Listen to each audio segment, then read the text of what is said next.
یہ بات میں نے 5ویں جماعت میں پڑھی تھی. علامہ اقبال کی نظم شکوہ جواب شکوہ میں نے پڑھی. بانگ درا مجھے میرے بڑے بھائی صاحب نے بھیج دی تھی.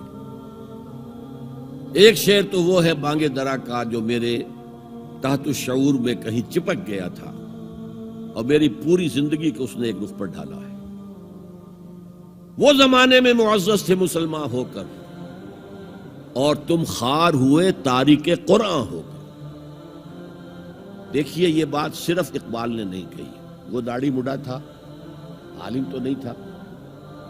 یہی بات کہی 14ویں صدی کے مجدد اعظم شیخ الہند مولانا محمود حسن اسیر مالٹا نے. 4 سال کی اسیری کے بعد جب رہائی پا کر آئے تھے 1920 میں, اور رہائی کیوں ملی تھی کہ ٹی بی 3rd سٹیج کو پہنچ گئی تھی. انگریز ڈرتا تھا کہ اگر ہماری اسیری ہی کے اندر کہیں انتقال ہو گیا تو کہیں طوفان اٹھ جائے گا, لہذا چھوڑ دیا.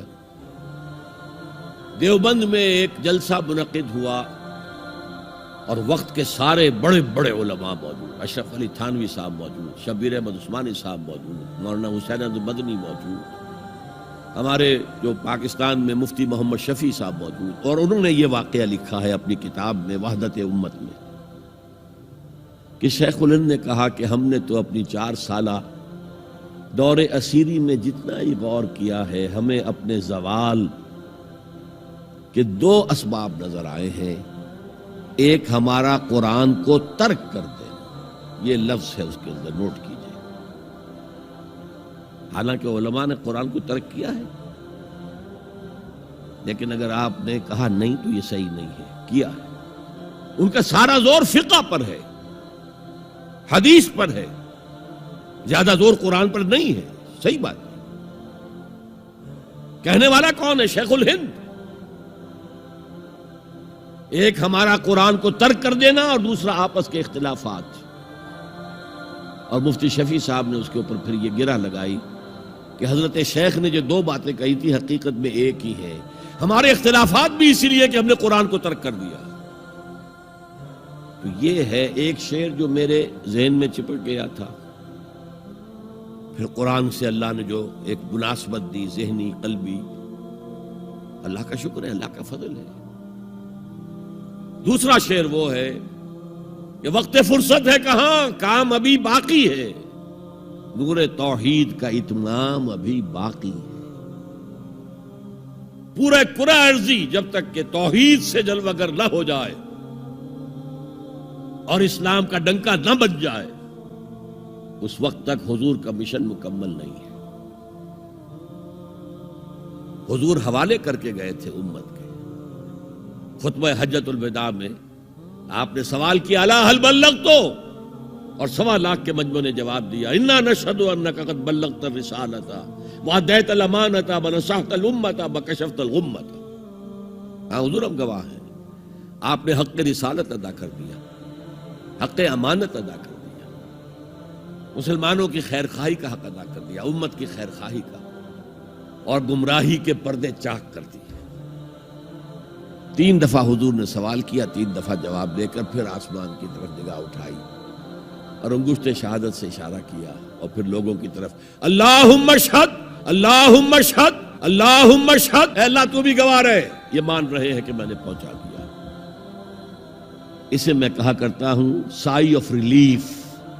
کندھوں پر ایک بہت بڑا بھاری بوجھ آ گیا تھا, بہت بڑی امانت تھی قرآن. اس کے پہنچانے پر کیا کیا تکلیفیں اٹھائی ہیں. پاگل کہے گئے, مجنون کہے گئے, شاعر کہے گئے, ساحر کہے گئے, مسحور کہے گئے, کیا نہیں کہا گئے.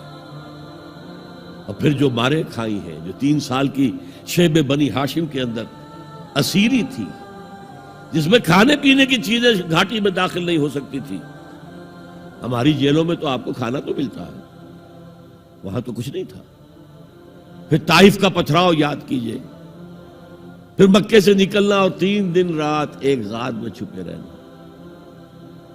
پھر مدینے کے اندر آپ کو معلوم ہے غزوہ بدر آ رہی ہے, اس میں 70 اگر کافر مارے گئے تو غزوہ احد میں 70 صحابہ شہید ہوئے, جن میں حضرت حمزہ بھی ہیں. 3 رشتے ہیں حضرت حمزہ سے حضور کے, چچا بھتیجا, سب کو بس یہی معلوم ہے. چچا بھتیجا، خالہ زاد بھائی، دودھ شریک بھائی، اور عربوں میں دودھ شریک بھائی حقیقی بھائی کے طور پر ہوتا تھا. اور ان کی لاش سامنے آئی ہے کہ ناک کاٹ لی گئی ہے، کان کاٹ لیے گئے ہیں، اور پیٹ چاک کر کے کلیجہ چبایا گیا ہے. یہ سارے بوجھ اٹھا کر اگر وہ حق تبلیغ ادا ہو گیا، اے اللہ یہ مان رہے ہیں، تو بھی گواہ رہے. اور پھر کیا کہا؟ فَلْيُبَلِّغِ الشَّاهِدُ الْغَائِبَ. اب جو یہاں موجود ہیں ان کا فرض ہے کہ ان کو پہنچائیں جو یہاں نہیں ہے. اور یہ ابد الآباد تک کے لیے، قیامت تک کے لیے ہے. انا آخر المرسلین وانتم آخر الامم.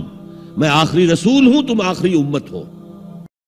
دین کی بات پھیلانا صدقہ جاریہ ہے. ثواب کی نیت سے ویڈیو کو شیئر ضرور کیجیے. جزاک اللہ.